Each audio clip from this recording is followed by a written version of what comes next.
పగలు తప్పితే రాత్రి ఉందండి మనకి. పగలే కదా జీవితం అంతా. ఇప్పుడు పబ్బులు క్లబ్బులు అన్నీ వచ్చాక రాత్రి జీవితం కూడా మొదలైంది. లేకపోతే ఇదివరకు పగలే జీవితం అండి.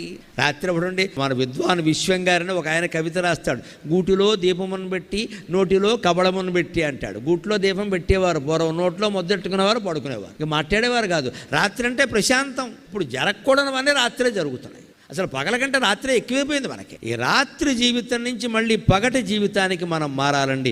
దివాకరహ అంటే అర్థం అది. రాత్రి అయింది అంటే పడకే అంతే. 8 గంటల పడక ప్రతి మనిషికి అవసరం అండి. ఇవాళ యువతరం గమనించాలి, పడుకోవట్లేదు వీళ్ళు ఎవరు. 1 గంటకు పడుకుంటారు. అలాగనే 8 గంటల పడుకుని 9ంటికి లేస్తాడు. 2 దరిద్రపు లక్షణాలే. 10ంటికి పడుకోవాలి, 5ంటికి లేవాలి. పోనీ 11 అయింది 6ంటికి లే. అదేమిటి 1 గంటకు పడుకోవడం ఏంటి? పోనీ పని ఏదన్నా అత్యవసరం ఉంటే వేరండి. ఒట్టి ఫోన్లు చూసుకుంటూ మెసేజ్లు పంపుకుంటూ కూర్చోవడం ఏం కర్మ మాది? Early to bed and early to rise అని ఇంగ్లీష్ వాళ్ళు కూడా చెప్పారు ఆ విషయాన్ని.